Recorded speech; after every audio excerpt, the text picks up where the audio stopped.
Bitterroot Valley, Montana, November 1891. The first snowfall had already claimed 2 homesteads that year. Thin streams of smoke curled upward each week from chimneys that couldn't stand against the bitter cold. Inside most cabins, families huddled tightly around weakening fires, feeding them pine without rest, yet still seeing their breath drift white along the walls. Winter had come sooner than expected, and everyone understood that harsher days were ahead. On the eastern edge of the valley, however, something unusual was unfolding. In a modest cabin still being built, warmth would soon challenge everything the valley believed about fire and survival. The man responsible was Thomas Brennan, a 23-year-old rancher's son with no formal training in construction and no reputation for practical thinking. The valley's builders made no secret of their opinion that his idea was foolish. Some called it dangerous, others outright deadly. They stopped laughing on January 9, 1892. But back in November, no one thought he would survive the winter.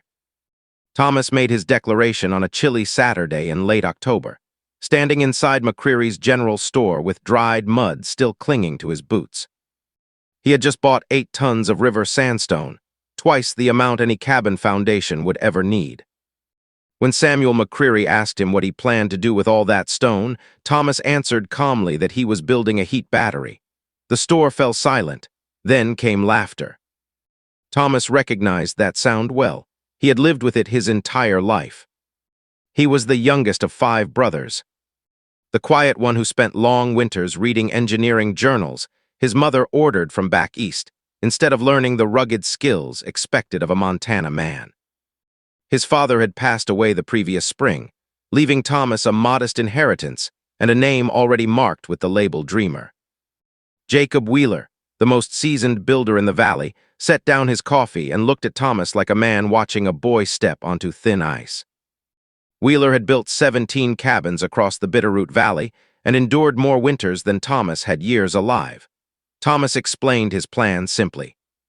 He would place the fireplace in the exact center of the cabin. Around it, he would construct a thick mass of stone designed to absorb heat and release it slowly, long after the fire had burned out. Wheeler shook his head. Fireplaces belong on exterior walls. That's how smoke escapes, right? Put it in the center and you'll choke yourself with smoke. And all that stone will pull heat away instead of giving it back. Thomas unfolded a rough sketch from his coat. His voice stayed calm but firm as he described angled flues, heavy stone walls, and controlled burning.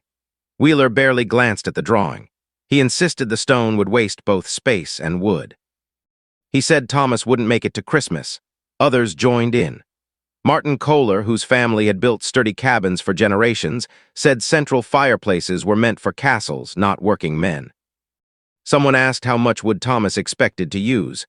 Thomas answered honestly, 1/2 quart a week, maybe less. Laughter spread through the store. Wheeler burned nearly 3 times that amount, and his cabin was considered warm by the valley's standards. Wheeler told Thomas, not unkindly, that books didn't keep men alive when the January winds came screaming down from Canada. Thomas paid for the stone anyway. He had 8 weeks before the real cold set in. 8 weeks to prove that something important had been misunderstood for generations. Construction began in early November. Thomas dug his foundation deeper than any builder would recommend. At the center of the cabin, he built a massive stone core that looked more like a tower than a fireplace. The firebox itself was ordinary in size, but it was surrounded on every side by thick sandstone. More than 4,000 pounds of stone enclosed that fire. Neighbors stopped by often, some curious, others amused. His own brother, Daniel, warned him that the chimney would never draw properly. The flue system twisted through the stone instead of rising straight upward, forcing heat to travel long, winding paths before escaping. To most men, it looked like a design meant to fail. By late November, the stone structure stood tall, enclosed by log walls. The sleeping loft curved around the upper section of the stone, close enough to absorb its warmth. Thomas lit his first true fire in early December. Samuel McCreary visited that same day. The temperature outside had already dropped below 20. Inside the cabin, the warmth caught him off guard. The fire was small, yet the stone felt hot beneath his hand. Thomas explained that the stone had been absorbing heat for hours. That stored heat would radiate through the night. McCreary didn't follow the numbers Thomas mentioned, but he understood warm stone when he touched it. Outside, the wind picked up. Inside, the cabin held steady warmth. The true cold arrived earlier than expected. By December 20th, the valley was locked under Arctic air. Fires burned constantly, yet cabins remained cold. Wood supplies dwindled quickly. Inside McCreary's store, men complained and grew uneasy. Wheeler predicted Thomas would soon come asking for help. What no one realized was that Thomas had barely lit his fire in days. The stone, once heated, held warmth with quiet strength. He burned only a few logs each evening and woke to a cabin still warm enough to live in comfort. Thomas said nothing. He knew the real test had yet to come. There was a difference between cold and deadly cold, and Montana always delivered both. The wind told him it was coming. After Christmas, the cold deepened. It did not arrive slowly. It came like an invading force. Snow hardened into sharp crystals, trees split in the night like gunfire. It was the kind of cold that killed cattle where they stood and cracked green wood in two. On December 28th, word began to spread across the Bitterroot Valley. Thomas Brennan's cabin was warm, not just livable, but warm in a way no other cabin was. Men spoke of it quietly inside McCreary's store, careful not to sound foolish. Some claimed Thomas was lying. Others believed he must be burning coal or hiding extra wood. Jacob Wheeler refused to go himself. Instead, he sent his teenage son with a message full of pride and warning. "Father says you're lucky it's been mild so far. He says the real cold will show you what stone does to a man." Thomas thanked the boy and returned to splitting wood in his shirt sleeves while frost covered the ground. His fire from the previous night had gone out hours earlier. The cabin still held its warmth. On December 31st, the temperature dropped again. By morning, it was near zero. 3 days later, the valley would face the coldest air it had seen in more than a decade. January 9th, 1892. Arrived wrapped in silence. The wind roared through the bitter valley like something alive. Thomas woke before dawn in the darkness. The cabin felt different, not cold, but pressed, as if the outside world was pushing hard against its walls. He struck a match and lit his lamp. The thermometer confirmed what he already felt. Outside, the temperature had fallen to 32 below zero, the lowest anyone could remember. Inside the cabin, it was 64 degrees. Number fire had burned for 8 hours. A mile west, Jacob Wheeler woke twice during the night to feed his fire. Even so, his cabin sat at 28 degrees by morning. Ice had formed inside his water bucket. His breath hung thick in the lamplight. He had burned more than 40 logs in a single day, and his woodshed was already shrinking in a way that frightened him. Across the valley, families slept in coats. Children cried from cold. Men stared at their wood piles and did the math they did not want to face. Thomas built a small fire that morning. 6 logs arranged carefully. Within half an hour, his cabin rose to 73 degrees.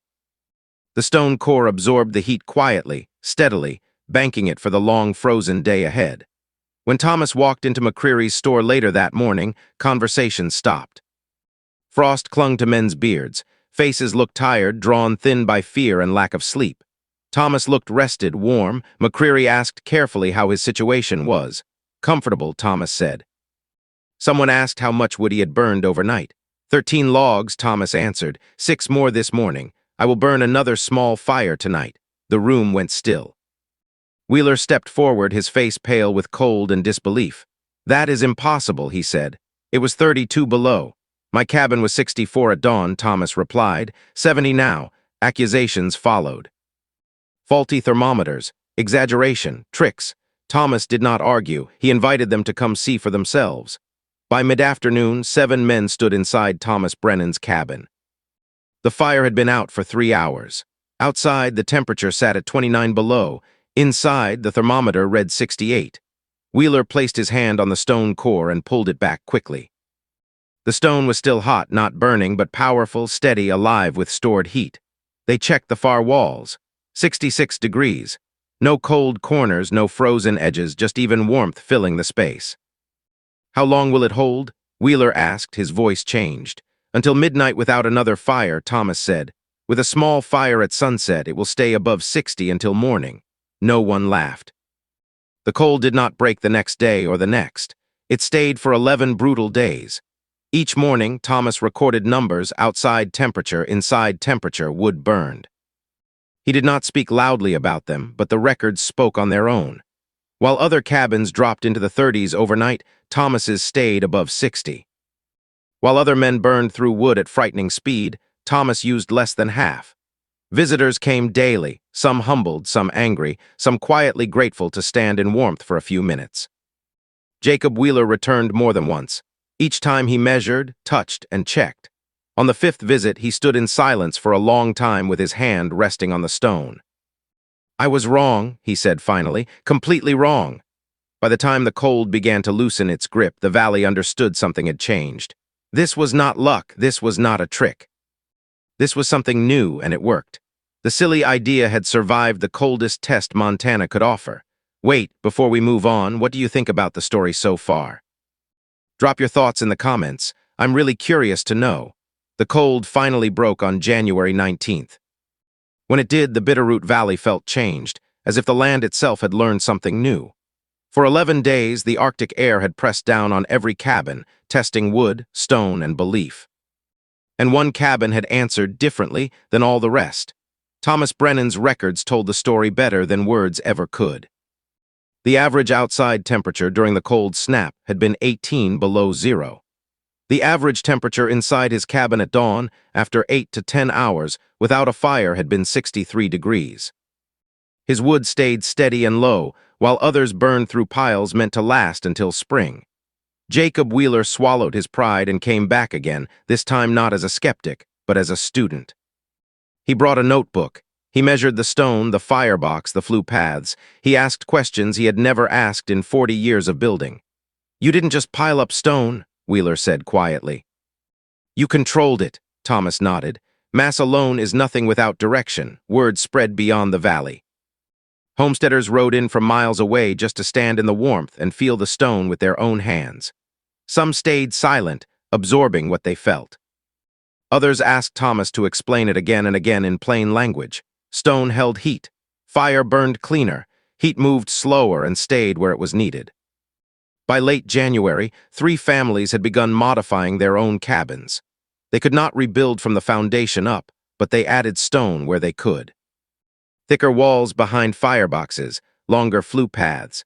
Even those small changes reduced wood use and softened the harsh swings between burning hot and freezing cold. Martin Kohler brought his son to study the system closely. Together, they measured temperatures across the cabin. The difference between the warmest and coldest spots was only a few degrees. In Wheeler's cabin, the difference was more than 20. "This heat does not rush," Kohler said. "It stays." Wheeler began planning a new cabin for his eldest son, who was to marry in the spring.